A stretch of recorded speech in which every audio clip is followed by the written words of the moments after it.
Amen. Amen. Maintenant, lorsqu'il avait faim, c'était le bon moment pour le diable venir les tenter.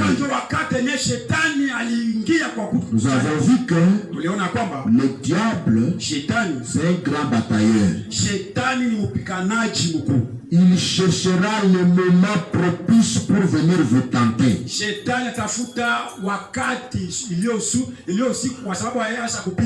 Un bon moment, car rien ne marche dans ta vie. C'est là qu'il va t'amener une parole mal placée pour te couler. C'est quand tu n'as pas d'argent qu'il va te persuader à aller chercher le féticheur. C'est quand tu perdras une personne chère, il viendra te dire par le biais même d'un homme proche, pour commencer à te prêcher que cette mort-là ne devrait pas être naturelle. Et que tu devrais chercher où est parti ton prochain. Au moment où tu n'es pas dans une bonne position, c'est le moment de faire très attention parce que le diable viendra sûrement. Amen. Nous avons compris aussi que il y a eu 3 tentations.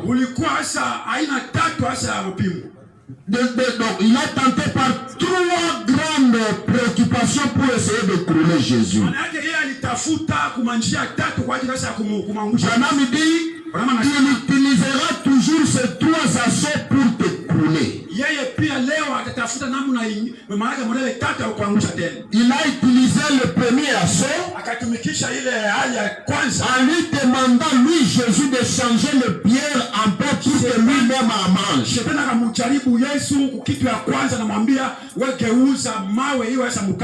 Frère Branham a dit, ce pain-là, c'est Jésus qui devrait lui-même les manger. Et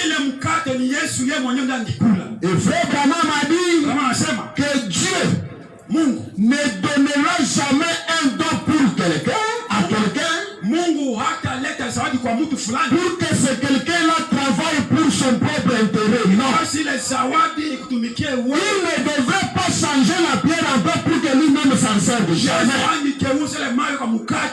Les dons que Dieu donne pour quelqu'un, c'est pour être au service des autres. Il fallait qu'il multiplie les pains que lui-même ne devrait pas manger. Parce que la puissance de Dieu, quand ça vient dans quelqu'un, c'est pour l'intérêt des autres.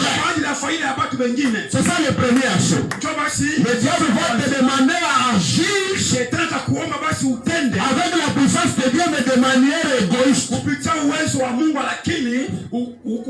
Quand vous voyez une personne pareille qui travaille de manière à se satisfaire lui-même, n'a pas Dieu. Deuxième assaut, il a fait monter du haut du temple, lui demandant de quitter le temple et tomber pour que les anges puissent le prendre.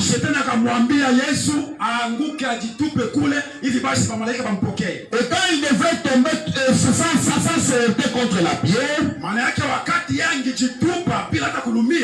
cela devrait créer un spectacle pour dire que Jésus n'est pas n'importe qui. Quelque chose de spectaculaire, quelque chose qui étonne les gens. Nous avons vu que Dieu n'utilise pas les dons pour étonner et battre les gens. Il ne veut pas vous étonner. Il ne veut pas utiliser le don pour vous rendre spécial. Non. Frère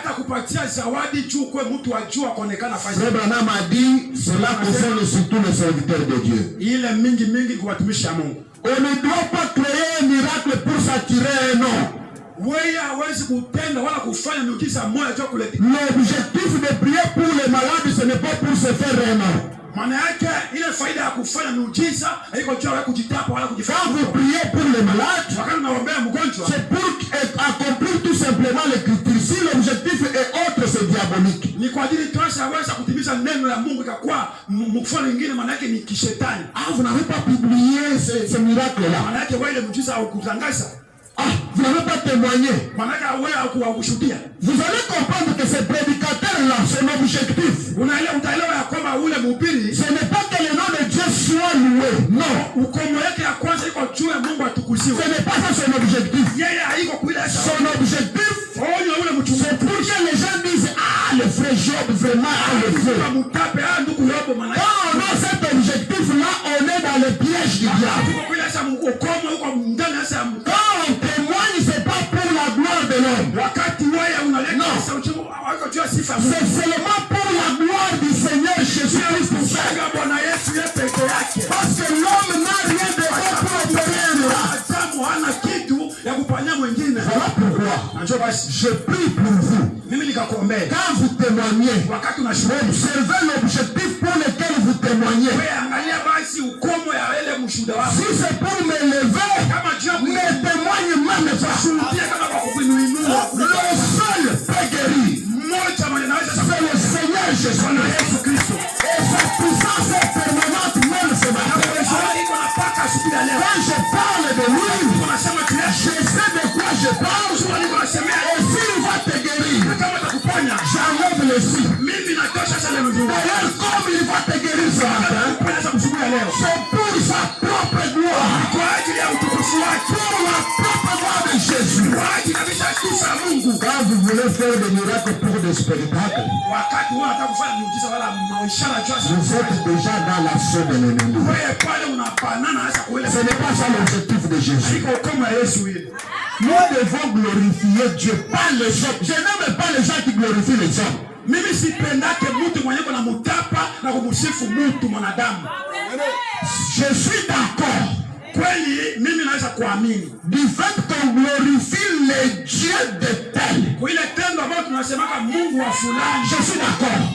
Quand vous voyez le Dieu d'un pasteur agir, wakati unaona Mungu mwenye mchungaji yuko anatumika, il fait quelque chose. Anafanya kitu moja. Si vous dites le Dieu de tel a fait, ce n'est pas un péché. Kasema Mungu wa Daudi alifanya sana. Mais glorifier la personne et la personne est terrible, la personne a le fait, je n'aime pas ça.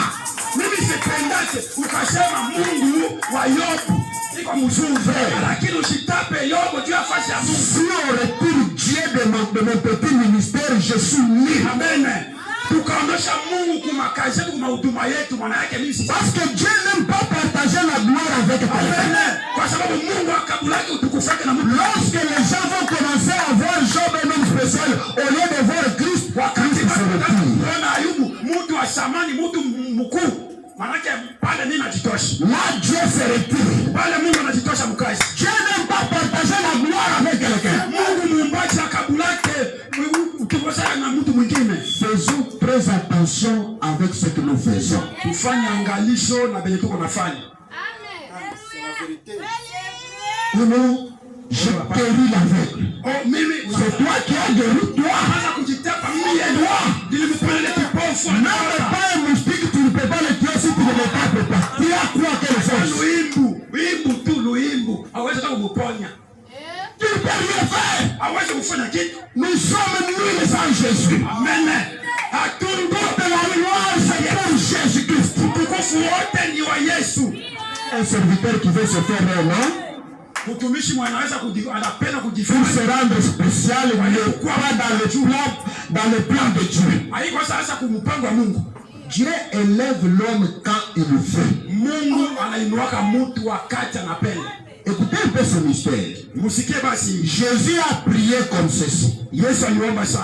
Père, l'heure est venue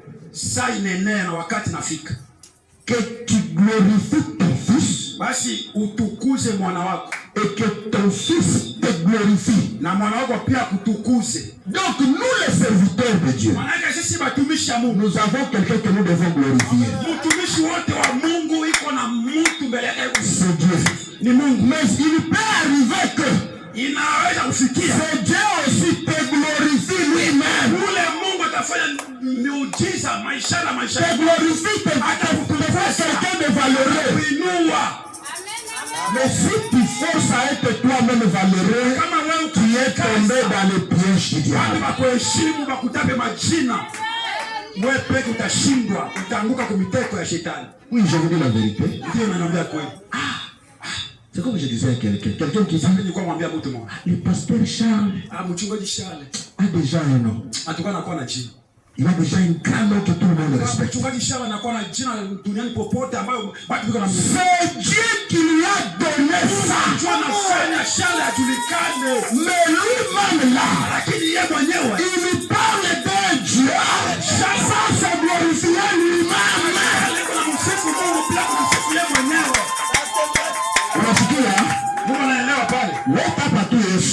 Alors glorifie seulement Jésus. Il ne faut pas te glorifier.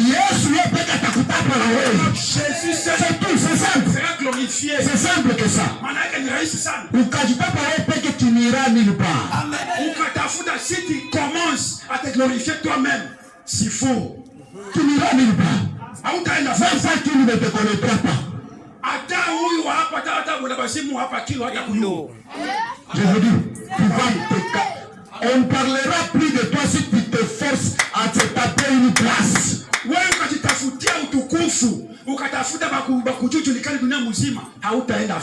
Amen. Un jeune homme est venu me voir. Frère, tu fais comment pour prêcher dans toutes ces églises où tu vas? Moi là, j'ai le ministère, mais je n'arrive pas à prêcher dans les églises. Je lui ai dit, moi jamais, depuis que j'ai commencé mon ministère, je n'ai jamais demandé la chair. Vous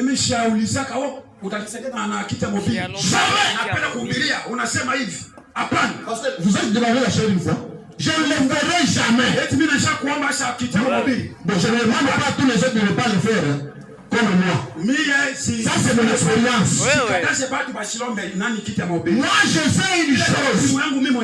Que le pasteur David, là, a Dieu. Il a le ministère. S'il sent que maintenant je peux faire appel à Job, le Saint-Esprit le lui dira. Oui. Maintenant, j'ai déjà 3 églises qui m'attendent, donc je dois aller prêcher. Pourquoi? Comme je ne cherche pas là, et que je m'attends au Saint-Esprit, et c'est lui qui m'a appelé au ministère, il me dira où aller prêcher. Oui. Mais moi aussi je voudrais être comme toi qui m'appelle. Comme tu le cherches là, c'est déjà un mauvais objectif. Qu'on me connaisse dans la vie, que je suis là. Cet objectif-là n'est pas de Dieu. Je n'ai pas besoin de ça. Je suis satisfait d'une chose. Jésus me connaît déjà. C'est ce qui suffit. Oui, c'est ce qui fait que il y a même des divisions dans les églises. Des divisions, quelqu'un qui vient, il cherche à voir déjà. Si Dieu te connaît, il y a des bébés, il te connaît en tant que berger, c'est tout.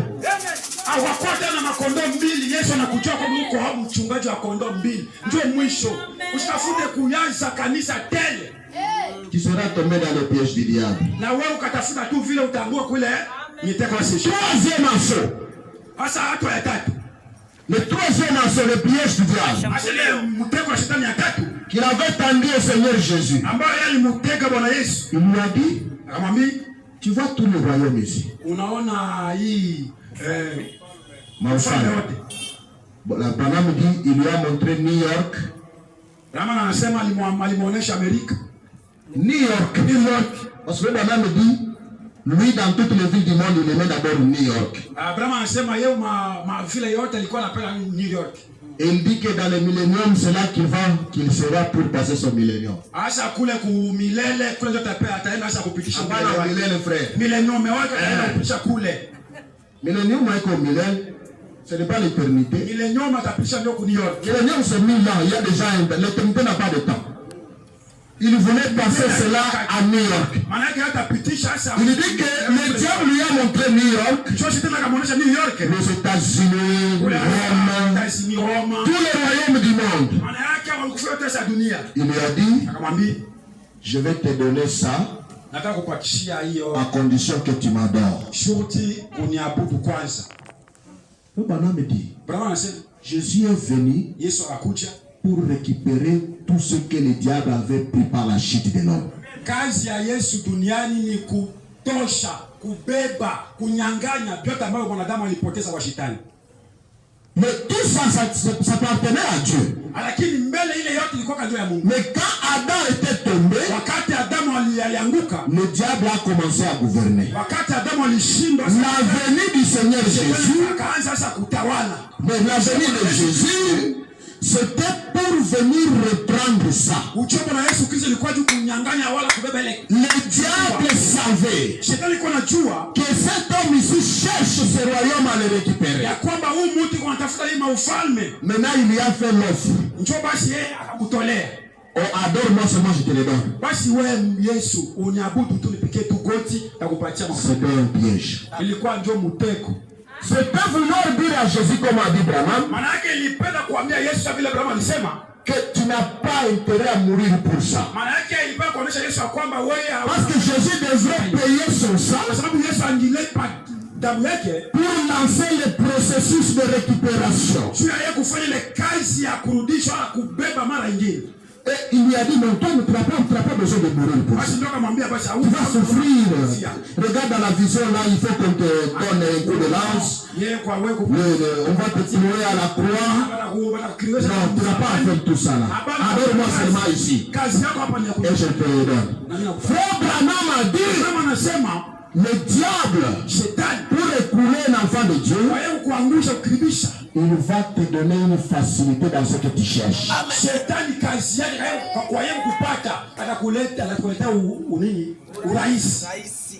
Oh, tu cherches de l'emploi? Mais bon, malheureusement tu es branhamiste. Comme c'est dans le message de Branham là. Moi, je n'aime pas ces gens-là. Est-ce que tu ne peux pas commencer à adorer chez nous et laisser ton église là? C'est une facilité piège du diable.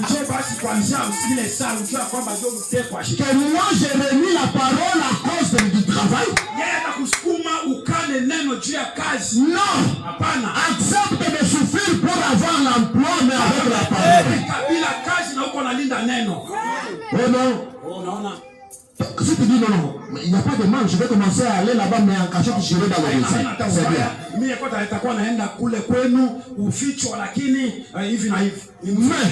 chaque matin, on t'oblige. Quand tu arrives au boulot, on va commencer par prier. Alors, signe de la croix. Le diable te dit, mais c'est bien ça, non? Tu fais seulement ça. D'ailleurs, toi, tu ne crois pas en ça. C'est le piège du diable pour t'amener dans l'idolâtrie. Non, c'est pas des choses faciles. Hein? C'est à la sueur de ton front que tu mangeras. Le genre de porte-monnaie magique que vous cherchez sur internet là, c'est un piège du diable.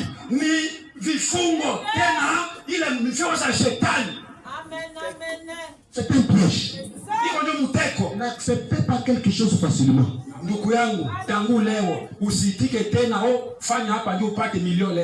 Une femme ne courtise jamais un homme. Mais quand toi tu vois une femme venir vers toi, toi pour toi tu trouves ça une opportunité, non?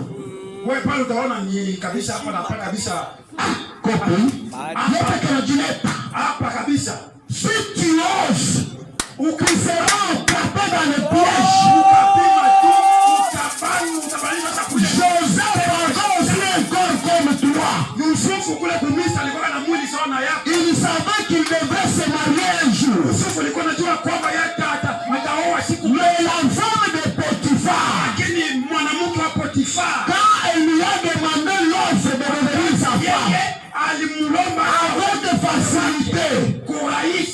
Joseph a compris que ça c'est un piège. Yusufu na roho ya Mungu ndani yake akaelewa. Joseph a fui. Ndani Yusufu akapita. Et là, accepté d'épouser Asnath a pris d'argent. Akaenda akakubali kwenda kumuoa Asmani kumpesa makuta.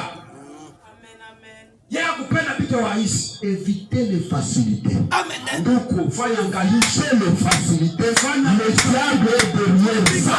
Pia leo fanya angalisho leo. Amen. Leo hii utafika Bulaya. Haleluya. Leo hii uko bibi wa rais. J'avais une cousine. Nilikuwa na ule mtoto baba yangu. Alors cette cousine là, alors que le peuple était vibré dans le pays. Na ile wakati muji litikisika sana. PPRD était encore le parti, le chef du chef de l'État. Manake le PPRD kwa njo